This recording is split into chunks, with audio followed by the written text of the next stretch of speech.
Have you ever dreamed of turning your passion, your craft, into a real, thriving business on Etsy? It's the dream, right? But for so many people, the reality looks, well, a little different.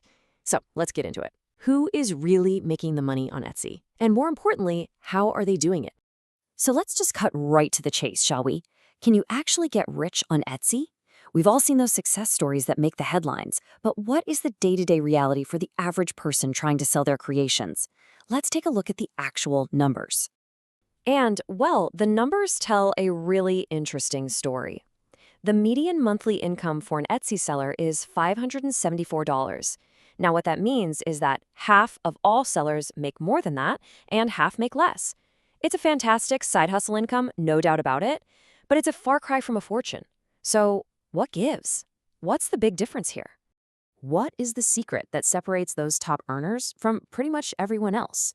It really all comes down to what we're calling the Great Divide, this huge, massive gap between the sellers who are just scraping by and the ones who are absolutely crushing it. Okay, first things first, you have to get your head around the scale of the competition. You're not just going up against a few other creative folks. You are competing with over 8.1 million other active sellers.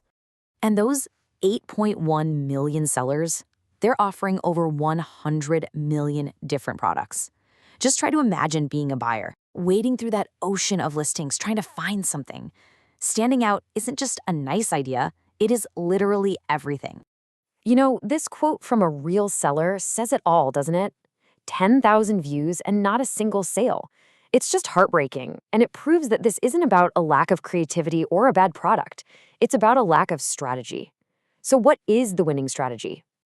Well, the secret is actually a pretty simple but incredibly powerful shift in your mindset. You have to start treating your shop like a real business, not just a hobby. This slide right here shows you the absolute core difference. The hobbyist, on one hand, creates what they love to make and just kind of hopes for the best. But the top 10%, oh, they do their homework. They use data to know what people are actively searching for and buying before they even think about creating it. There's zero guesswork involved. And that research? It's all part of a bigger playbook. Successful sellers are completely obsessed with data-driven SEO, using tools like eRank to find out exactly what phrases people are typing in. They specifically target Etsy's 6 million habitual buyers. These are the platform's absolute best customers. They lean hard into personalization, which makes up a third of all sales. And they don't just sit around waiting for buyers to find them. They drive their own traffic from places like TikTok and Pinterest. They're building systems. Okay, so you're treating your shop like a business, great, but where's the best place to focus all that energy? Let's talk about the most profitable models on the entire platform. A massive, massive piece of this puzzle is the switch from physical to digital products. I mean, think about it. Physical stuff has material cost, shipping cost, you gotta store all the inventory.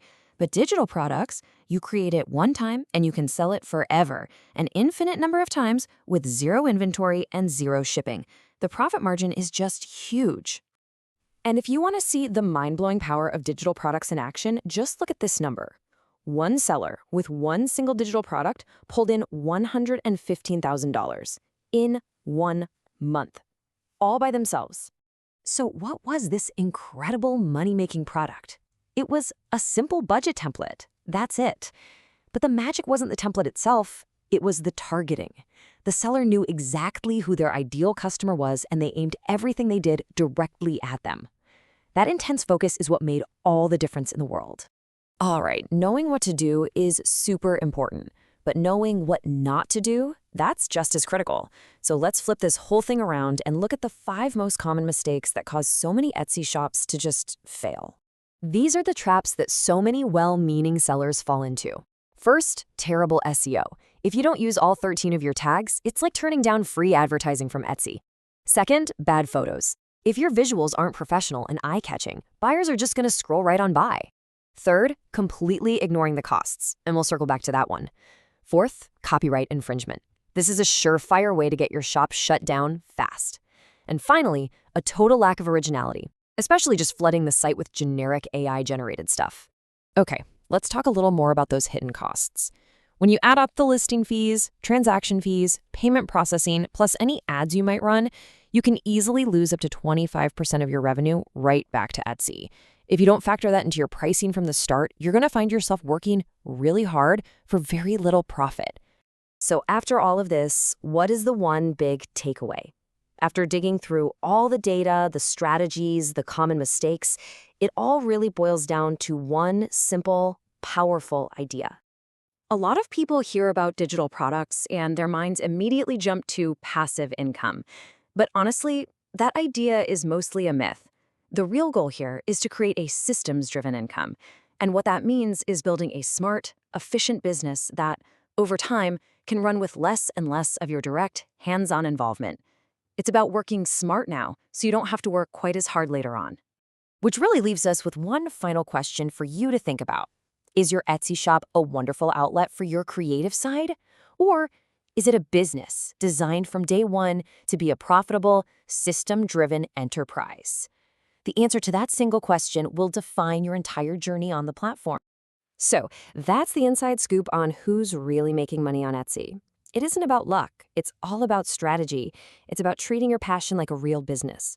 If you found this helpful, be sure to follow and share from wherever you're watching us. Thanks for tuning in.